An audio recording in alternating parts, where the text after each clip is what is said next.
नमस्कार इंदौर, स्वागत है आप सभी का अभय न्यूज के 26 दिसंबर रविवार के बुलेटिन में। मैं हूं आपके साथ सिमरन तिवार। चलिए देखते हैं आज दिन भर की कुछ खास खबरें। चेन स्नेचर पुलिस के लिए चुनौती बन गए हैं। लगातार वारदातों को अंजाम देते हुए वे सुरक्षा पर सवाल खड़े कर रहे हैं। एक बार फिर बदमाशों ने वारदात को अंजाम दिया। मामला द्वारकापुरी थाना क्षेत्र के सूर्यदेव नगर का है। यहाँ रहने वाले विद्यापति बलराम चौधरी किसी काम से घर से बाहर निकली थी और पड़ोसी से चर्चा कर रही थी। इसी दौरान बाइक से आए दो बदमाशों ने पीछे से उनका मंगलसूत्र झपट लिया और देखते ही देखते आंखों से ओझल हो गए। महिला ने इसकी जानकारी परिजनों को दी और थाने पहुंचकर शिकायत दर्ज करवाई। सीसीटीवी फुटेज में आरोपी दिखाई दे रहे हैं। पुलिस उनकी तलाश कर रही है। तो किसी काम से वो अपने गली पर निकली हुई थी और गली पर खड़ी थी, तभी जो है KTM ड्यूक गाड़ी से सवार दो अज्ञात बदमाश आए और पीछे तरफ से उनका जो मंगलसूत्र था उसको खींच करके ले गए। प्रकरण दर्ज कर लिया गया है और हम शीघ्र ही आरोपी गणों को गिरफ्तार कर लेंगे। हाँ, सीसीटीवी फुटेज भी सामने आए हैं जिससे गाड़ी स्पष्ट हो गई है, किंतु जो है आरोपी गणों के चेहरे जो है अभी स्पष्ट नहीं है और जो है सीसीटीवी हम लोग अभी देख रहे हैं और संभवतः जो है शीघ्र गिरफ्तारी कर लेंगे। अपनी आगामी फिल्म के लिए इंदौर पहुंचे बड़े पर्दे के कलाकार विक्की कौशल और सारा अली खान रविवार को सड़कों पर बाइक से घूमते दिखे। जीन्स और टी-शर्ट में बाइक चला रहे विक्की और पीली साड़ी में पीछे बैठी सारा को देख कुछ पल के लिए लोग ठिठक गए। हालांकि ये फिल्म का शॉट था जिसे नंदलालपुरा में किन्नर डेरों के आसपास के क्षेत्र में शूट किया जा रहा था। शहर में करीब 1 माह तक लुका छुपी 2 की शूटिंग चलेगी। इसके लिए दोनों कलाकारों ने विशेष रूप से इंदौरी भाषा सीखी और रहन सहन को अपनाया है। लेडी डॉन सोनी और गैंगस्टर काजल के बीच 20 दिसंबर को LIG चौराहे के साथ विजयनगर क्षेत्र में भी झगड़ा हुआ था। दोनों पक्षों की तरफ से लात घूसों के अलावा चाकू भी चले थे। विजयनगर थाना पुलिस ने प्रकरण दर्ज कर जांच के लिए LIG को भेजा था। दरअसल 20 दिसंबर को सोनिया और काजल के बीच पहली भिड़ंत LIG चौराहे पर हुई थी। वाहन से चाबी निकालने से शुरू हुआ ये विवाद विजयनगर चौराहे तक पहुंच गया था। इस दौरान सोनिया पर चाकू से हमला किया गया था। उसे घायल हालत में पुलिस ने अस्पताल में भर्ती कराया था। इसी तरह काजल पर भी हमला हुआ था और मारपीट की गई थी। इस मामले में पुलिस ने असन और पन्ना नामक 2 युवकों को गिरफ्तार किया था। मारपीट के मामले में सोनिया की गिरफ्तारी हो चुकी है, लेकिन काजल अभी भी फरार है। जी, एक ये विवाद हुआ है दिनांक 20/12/2021 के शाम 6-7 बजे की घटना LIG चौराहे पे हुई है, जिसमें 2 महिलाओं में आपस में मारपीट हुई। फिर उसके बाद पुनः ये मारपीट जो है विजयनगर क्षेत्र में हुई, जिसकी रिपोर्ट एक पक्ष ने जाकर के वहाँ थाने में करी और जब जो दूसरे पक्ष पे कार्रवाई हुई और वो पहुंचे तो उनका भी मेडिकल कराया गया। तो वहाँ शार्प बताया गया कि उनको शार्प इंजरी है, तो वहाँ पर देहाती नालसी विजयनगर में ली गई और हमको भेजी गई। तो दिनांक 25/12/2021 को हमारे यहाँ असल अपराध पंजीबद्ध हुआ है, जिसमें हम शीघ्र ही आरोपी को गिरफ्तार कर लेंगे, जिसमें 2 महिलाएं और 2 पुरुष हैं जिनके नाम हैं हसन और पन्ना, और 2 महिला इसमें भी आरोपित की गई हैं और अभी प्रकरण विवेचना में है। और इसमें जो हमारी प्रकरण में फरियादी है उसका पूर्व का कोई भी आपराधिक रिकॉर्ड हमारे यहाँ नहीं। अभी चूंकि प्रकरण बहुत प्रारंभिक स्थिति में अनुसंधानरत है और जो भी आवश्यक साक्ष्य होंगे वो सभी हम प्रकरण में शामिल करेंगे और अगर वो पूर्व में भी अपराधी हैं तो उनके विरुद्ध प्रतिबंधात्मक कार्रवाई करेंगे। पूर्व मंत्री जीतू पटवारी ने 27% OBC आरक्षण के मुद्दे पर शिवराज सरकार पर गुमराह करने का आरोप लगाया है। पटवारी ने बयान जारी करते हुए कहा कि कमलनाथ सरकार ने 27% OBC आरक्षण लागू किया था। पूरे पंचायत चुनाव के घटनाक्रम से ये साफ हो गया कि भाजपा संविधान की अवहेलना करती है। ये लोग संविधान को चुनौती देते हैं। ये संविधान मुताबिक क्यों आरक्षण नहीं देना चाहते। शिवराज सरकार का एक ही काम है, लोगों को मूर्ख बनाना। पूरे पंचायत चुनाव के घटनाक्रम से इस बात का आभास हुआ कि भारतीय जनता पार्टी को संविधान में भरोसा ही नहीं है। हमेशा संविधान की अवहेलना करना इनका शौक बन गया है। आपने जिस तरीके के क्रियाकलाप रहे उसमें स्पष्ट हुआ कि कमलनाथ जी कांग्रेस पार्टी जो बात कह रहे थे वो सही थी, शिवराज जी और सरकार जो बात कह रही थी वो गलत थी। चुनौती देते हैं ये संविधान को, कोर्ट को, सुप्रीम कोर्ट को। अब आप देखो कि राज्यपाल से ही अध्यादेश लागू करा है और उनसे ही निरस्त करा रहे हैं। ये राज्यपाल के पद की भी गरिमा नहीं समझते ये लोग। कमलनाथ जी ने जब 27% आरक्षण दिया है तो आप इसको स्वीकार करते हुए केंद्र के पास संविधान को चुनौती न दे सके कोर्ट में उस नियम अनुसार क्यों नहीं जाना चाहते। केंद्र में भी आपकी सरकार है, राज्य में भी आपकी सरकार है। सिर्फ मूर्ख बनाना और लोगों को गुमराह करना शिवराज जी का चलन बन गया है। शहर में विदेशों से लौट रहे 8 मरीजों की जीनोम सीक्वेंसिंग की मिली रिपोर्ट में ओमिक्रॉन वेरिएंट पाए जाने के बाद इंदौर ही नहीं बल्कि पूरे मध्य प्रदेश में चिंता हो गई है। जिन 8 लोगों में ओमिक्रॉन वेरिएंट मिला है वे अलग अलग तारीखों में यूएई, यूएस, तंजानिया व घाना से लौटे हैं। इनमें से 6 को डिस्चार्ज कर दिया गया है और 2 मरीज एडमिट हैं जिनकी हालत अच्छी बताई गई है। ये सभी दिसंबर में ही इंदौर लौटे हैं और हाल ही में इनके सैंपल जीनोम सीक्वेंसिंग के लिए भेजे गए थे। इनमें 2 स्टूडेंट भी शामिल हैं। इधर कोरोना का संक्रमण बढ़ने के साथ चिंता भी बढ़ती जा रही है। मरीजों के मिलने और उनकी संख्या बढ़ने का सिलसिला लगातार जारी है। बीते 24 घंटों में 19 नए संक्रमित मिले हैं। एक्टिव मरीजों की संख्या अभी भी 120 है। पिछले 2 दिनों में कोरोना ब्लास्ट हुए और 41 मरीज मिले हैं। ऐसे में चिंता लाजमी है। प्रशासन ने लोगों से अपील की है कि वे मास्क पहनें और सोशल डिस्टेंसिंग का पालन करें और अपना तथा दूसरे लोगों का ख्याल रखें। सरकार ने बढ़ते संक्रमण को देखते हुए नाइट कर्फ्यू भी लगाया है, लेकिन यदि हम नहीं संभले तो ये सख्ती और बढ़ सकती है। लाइट गुल होती ही आ धमकते हैं वो, काट देते हैं सोफे और सामान, खाने के सामान को भी कर देते हैं तहस नहस। ये और कोई नहीं चूहे हैं जिसके आतंक से विधानसभा क्षेत्र क्रमांक 1 की स्कीम नंबर 51 के रहवासी परेशान हैं। वे कोरोना के साथ चूहों से भी जंग लड़ रहे हैं। पिछले 3-4 महीनों से इनका आतंक इतना बढ़ गया है कि लोगों की जिंदगी तक प्रभावित हो रही है। रहवासियों का कहना है कि सोते समय ये काट कर हमें गायब हो जाते हैं। थक हार कर अब रहवासी मंत्री और विधायक से समस्या को सुलझाने के लिए गुहार लगाएंगे। इससे पहले वे जनप्रतिनिधियों और नगर निगम अधिकारियों को अपनी समस्या बता चुके हैं, लेकिन कोई समाधान नहीं हुआ। लिहाजा मंत्री उषा ठाकुर को ज्ञापन सौंपा जाएगा। बहुत बड़े बड़े चूहे हैं और 3-4 महीने से परेशान हो रहे हैं। सोफा काट दिया हमारा, वॉशिंग मशीन काट दी हमारी, वाईफाई के जो तार है वो 12 चक्कर काट दिए, 10-12 चक्कर क्या, और घर का खाने का सामान भी सब नुकसान हो रहा है। ये बस लाइट बंद होती है और वो आने की तैयारी करते हैं। अब ये आते कहाँ से, पीछे से आते कि आगे से आते, कहाँ से आते ये नहीं मालूम। पीछे है खाली, पड़ोस में भी ये बगीचा है। नहीं करिए हमने। अब हम तो 4-5 घर के, इधर तो हमको 4-5 घर को पता है, उधर आगे तो हम ज्यादा बात करते भी नहीं है। 3-4 महीने से मेरे यहाँ और आसपास के घरों में बहुत से चूहे, कभी तो 4-4 की ग्रुप में और कभी अकेले, कभी कुछ छोटे चूहे भी घुसते थे। अब बड़े बड़े चूहे आके घुस रहे हैं और डिब्बा खोल डालते हैं, रोटियां खा जाते हैं। और मशीन है पीछे जो वॉशिंग मशीनें रखी हैं उनको 2-2, 3-3 बार काट डाला, सुधरवा रहे हैं हम लोग बार बार। और इसके अलावा मतलब इतना परेशान करते हैं और हम लोग पकड़ नहीं पाते हैं, रखने की कोशिश करते हैं। हमने वो पिंजरे रखे, कभी वो उसमें घुस जाते हैं तो हम लोग दूर छोड़ के आते हैं और नहीं घुस पाते हैं। एक बार तो मैंने वो घुस गया था तो मैंने बाहर रखा तो उसने धक्का मार के और बाहर निकल गया। नगर निगम को कंप्लेंट में लिखित में तो नहीं दी, मैंने कल फोन करके किया था। उन्होंने कहा कि आप उनसे बात करो, कौन से मलेरिया वालों से। उन्होंने ये बताया था कि मलेरिया वालों से बात करो। मैंने कहा लोग बीमार हो जाएंगे इससे बीमारियां होती हैं, तो कल मलेरिया वालों से बात करो। इतना मैंने करा, फिर मैंने कुछ नहीं बोला। कोरोना की संभावित तीसरी लहर को देखते हुए इंदौर प्रेस क्लब द्वारा पत्रकार व उनके परिजनों के लिए स्वास्थ्य शिविर लगाया गया है। Indian institute of advance manual science के सहयोग से आयोजित शिविर में डॉक्टरों की टीम ने इम्यूनिटी बढ़ाने के लिए एक्सरसाइज, खान पान को लेकर टिप्स दिए। फिजियोथेरेपिस्ट डॉक्टर महेश साहू और उनकी टीम ने अलग अलग बीमारियों के लिए परामर्श दिया। गौरतलब है कि कोरोना की दूसरी लहर में फील्ड में रहने में कई पत्रकार संक्रमित हुए थे और कुछ की मौत भी हुई थी। सर ये फिजियोथेरेपी कैंप है। इसमें हमने फिजियोथेरेपी, ऑस्टियोपैथी और कायरोप्रैक्टिस तीनों ही जो टेक्निक्स है वो सब यूज़ कर रहे हैं। और इसमें गर्दन दर्द, कंधे का दर्द, कमर का दर्द, घुटने का दर्द, एड़ी का दर्द, माइग्रेन और मांसपेशी, हड्डियाँ, नसों से रिलेटेड जितनी भी प्रॉब्लम है वो सबको हम लोग ट्रीट कर रहे हैं। अभी तक जितने पेशेंट हमने देखे हैं, ज़्यादातर पेशेंट्स को लो बैक पेन है, कमर के दर्द ज़्यादा है और थोड़े पेशेंट्स को घुटने में दर्द था।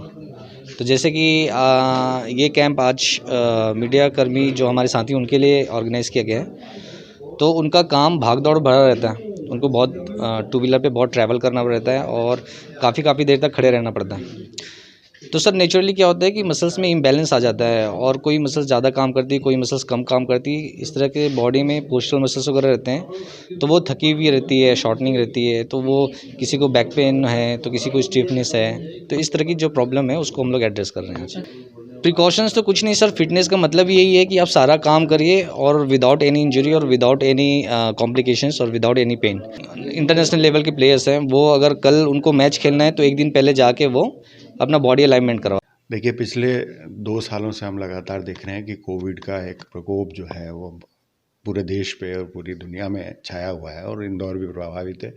इससे हम लोगों के जो पत्रकार साथी हैं वे भी कहीं न कहीं प्रभावित रहे हैं और उनके स्वास्थ्य को देखते हुए, उनके स्वास्थ्य लाभ को देखते हुए हमने फिजियोथेरेपी का एक शिविर यहाँ इंदौर प्रेस क्लब में आयोजित किया है और इसमें सुबह से हम लोग देख रहे हैं कि लगातार प्रेस क्लब के सदस्य हों चाहे उनके परिवार के सदस्य हों, वे आ रहे हैं और फिजियोथेरेपी का लाभ ले रहे हैं। इसे ज़रूरी ये कहा जा सकता है कि आने वाले समय में जो फिजियोथेरेपी है उससे लोगों को लाभ मिलेगा और जिस तरह से यहाँ लगातार हम लोगों के परिवार के सदस्य जो है वो आ रहे हैं, उनको लाभ मिल रहा है। सड़क हादसे में घायल एक युवक ने इलाज के दौरान 3 दिन बाद दम तोड़ दिया है। मामला भंवरकुआं थाना क्षेत्र के 3 इमली चौराहे का है। यहाँ से ग्राम दूधिया का रहने वाला जय कौशल अपने भाई भैयू कौशल के साथ बाइक से घर जा रहा था। तभी तेज रफ्तार कार ने उसे जोरदार टक्कर मार दी। इससे जय और भैयू बुरी तरह घायल हो गए। दोनों को निजी अस्पताल में भर्ती करवाया गया, जहाँ 3 दिन चले उपचार के बाद जय ने दम तोड़ दिया। वहीं भैयू का पैर फ्रैक्चर हो गया। पुलिस ने पोस्टमार्टम करवाकर शव परिजनों को सौंप दिया है। पुलिस सीसीटीवी फुटेज के आधार पर आरोपी कार चालक की तलाश कर रही है। 3 इमली चौराहे पे ये जय कौशल दूधिया का रहने वाला था। ये घर आ रहा था तो इस बीच में कोई एक कार वाले ने इसको टक्कर मार दी। इसका फिर 3-4 दिन से उपचार चल रहा था इंडेक्स हॉस्पिटल में। आज वो हमारे बीच में नहीं रहा। ये जय कौशल नाम था इसका, नौकरी करता था यहाँ।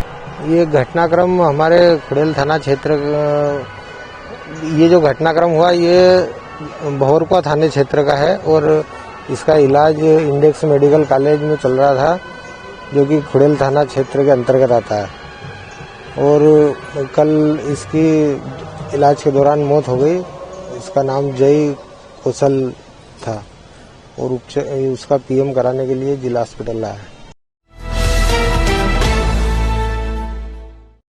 नवविवाहिता को दहेज के लिए पति और देवर ने इतना प्रताड़ित किया कि उसे पुलिस की शरण लेना पड़ी।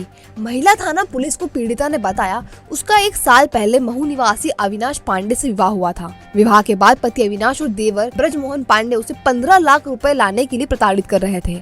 महिला ने पुलिस को शिकायत की। पुलिस ने लालची पति और देवर पर प्रकरण दर्ज कर लिया है। पीड़िता द्वारा अपने पति और देवर के विरुद्ध शिकायत दर्ज कराई है। पहले जाँच में आवेदन दिया था, दोनों का परामर्श महिला थाने में कराया गया। बेदक के आरोपी पक्ष जो है सो अविनाश चंद्र पांडे और देवर ब्रजमोहन पांडे हैं, जो मऊ के निवासी हैं। पीड़िता इंदौर की निवासी है। साल भर पहले ही शादी हुई थी दोनों की। साल भर पहले शादी होने में आवेदिका का कहना ये है कि मेरे माता पिता ने अपनी हैसियत में दहेज में सामान गृहस्थी का सब दिया था। इसके बाद उसको 15 लाख रुपए के लिए पीड़ित परेशान करने लगे पति और देवर। कई बार उन्होंने घर बसाने समझाने की कोशिश की, मगर पीड़िता को वो लगातार प्रताड़ित करते रहे। पीड़िता ने कानून की शरण लेकर महिला थाने पर आई है। बाद जांच अपराध दर्ज किया गया, विवेचना लिया गया है।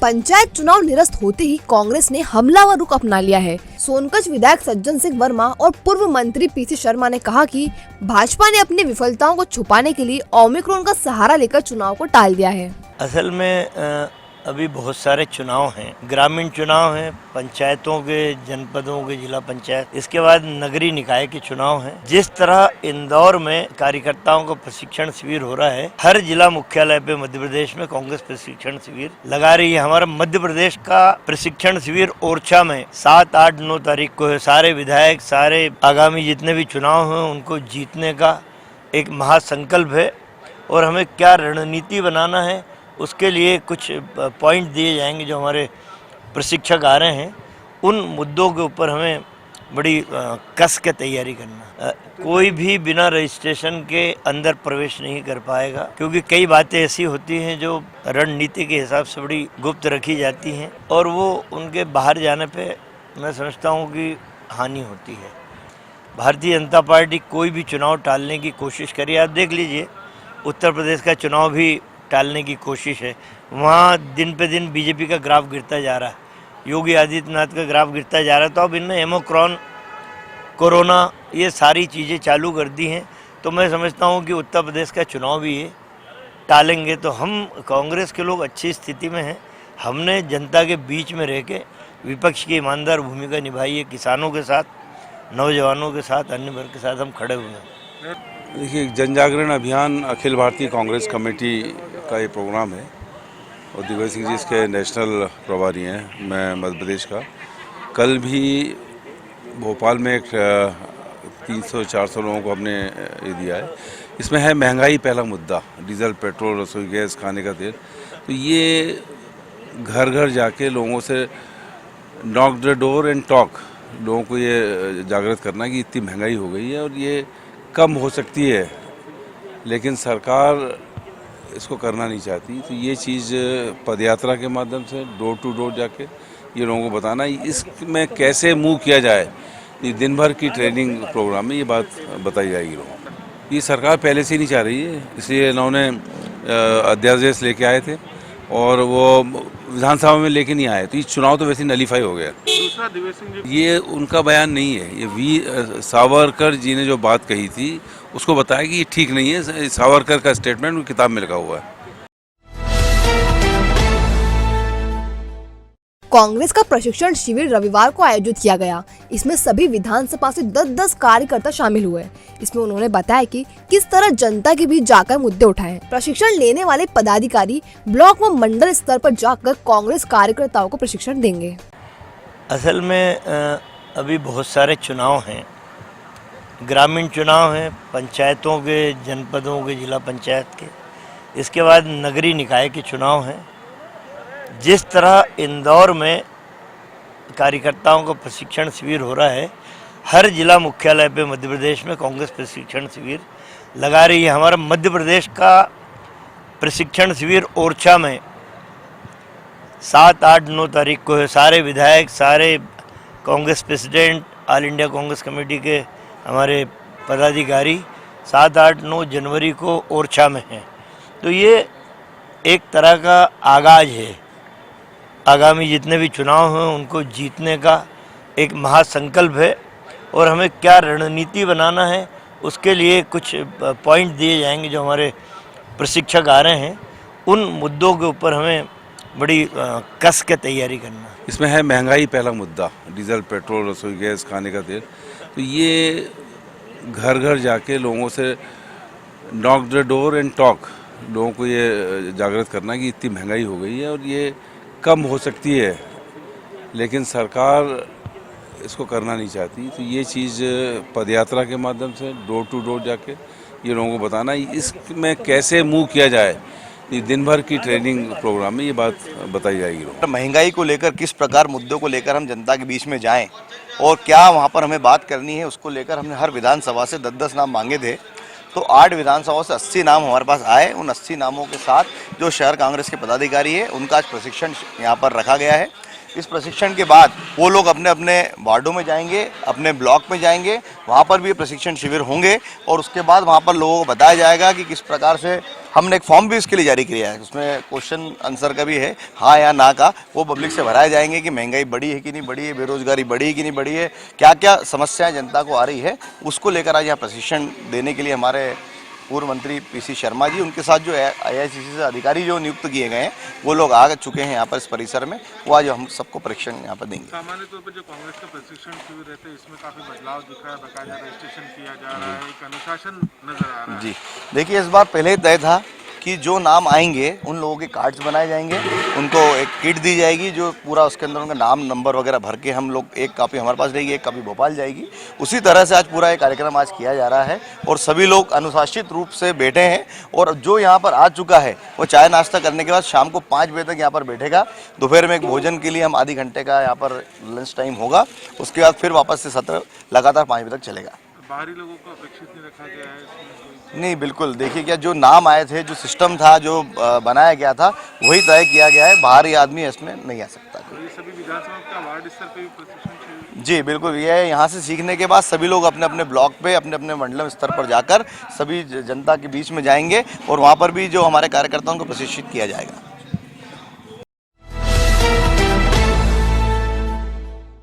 सड़क हादसे इंदौर में रुकने का नाम नहीं ले रहे हैं। साइकिल सवार एक किसान को कार ने टक्कर मार दी। हादसे में किसान का मौके पर ही निधन हो गया। दरअसल ये हादसा चंदन नगर थाना क्षेत्र के नवादा पंत इलाके के पास हुआ है। नवादा पंथ के किसान नीलेश चौधरी साइकिल से जा रहे थे। इसी दौरान तेज रफ्तार कार ने उन्हें जोरदार टक्कर मार दी। हादसे में नीलेश की मौके पर ही मौत हो गई। कार चालक दुर्घटना के बाद मौके से फरार हो गया। हालांकि लोगों ने पथराव कर कार चकनाचूर कर दी है। पुलिस ने शव पोस्टमार्टम के लिए जिला अस्पताल भेजा है और कार भी जब्त कर ली गई है। सुबह एक कुणाल चौधरी जो सूचनाकर्ता थे, उन्होंने बताया था कि उनका साथी जो नीलेश चौधरी हैं, ये साइकिल से जा रहे थे तो एक 4 व्हीलर के द्वारा इनको टक्कर मारकर एक्सीडेंट कर दिया गया था, जिसमें नीलेश चौधरी की मृत्यु हो गई थी, जिसका अभी मर्ग कराया गया है और पोस्टमार्टम करा के सुपुर्द किया गया। क्या उम्र है नीलेश चौधरी की और क्या करते थे? इनकी 38 साल है उम्र और ये किसानी काम करते थे। जॉगिंग के लिए जैसे साइकिल से साइकिलिंग करते हैं उस टाइप से निकले थे जॉगिंग करने, तो कार के द्वारा 4 व्हीलर के द्वारा पीछे से टक्कर मार दी गई। हाँ, गाड़ी को भी जब्त किया है और ड्राइवर की भी तलाश है। अटल गौरव अवार्ड समारोह का आयोजन 27 दिसंबर को सुबह 10 बजे भोपाल के रविंद्र भवन में किया जाएगा। आयोजन पूर्व प्रधानमंत्री और भारत रत्न स्वर्गीय अटल बिहारी वाजपेयी की जयंती के उपलक्ष्य में विश्व ब्राह्मण समाज संघ और अटल भारतीय क्रीड़ा एवं कला संघ द्वारा किया जाएगा। इसमें देश के विभिन्न क्षेत्रों में श्रेष्ठ कार्य करने वाली 121 विशिष्ट प्रतिभाओं को सम्मानित किया जाएगा। मुख्यमंत्री शिवराज सिंह चौहान भी इसमें शिरकत करेंगे। संघ के संयुक्त तत्वावधान में 27 दिसंबर 2021 को भोपाल के रविंद्र भवन में अवार्ड के नाम से एक भव्य आयोजन राष्ट्रीय स्तर का किया जा रहा है, जिसमें पूरे देश की विभिन्न प्रतिभाओं जिन्होंने विशिष्ट कार्य किया हो राष्ट्रीय स्तर पर, वो चाहे खेल का क्षेत्र हो, साहित्य का क्षेत्र हो, सामाजिक कार्य हो या वकील हो, विधि हो, अन्य किसी भी क्षेत्र में कोई विशिष्ट कार्य किया है, उन प्रतिभाओं का 121 प्रतिभाओं का सम्मान कल रविंद्र भवन भोपाल में किया जाना है। हमारी ओर से आमंत्रित अतिथियों में प्रदेश के मुख्यमंत्री आदरणीय शिवराज जी चौहान साहब, मध्य प्रदेश विधानसभा के अध्यक्ष आदरणीय गिरीश गौतम जी और स्वायत्त शासन मंत्री आदरणीय भूपेंद्र सिंह जी और संस्कृति मंत्री सुश्री उषा ठाकुर आमंत्रित हैं। तो आपने देखा अभय न्यूज का आज का बुलेटिन। अगर खबरों को लेकर आपके पास कोई फीडबैक है तो हमें इनबॉक्स में या फिर कमेंट सेक्शन में जरूर बताइएगा। और जाने से पहले अभय न्यूज एक बार फिर से आपसे अपील करता है कि आप मास्क लगाएं और सोशल डिस्टेंसिंग का पालन करें। कल फिर मिलेंगे इसी समय। नमस्कार।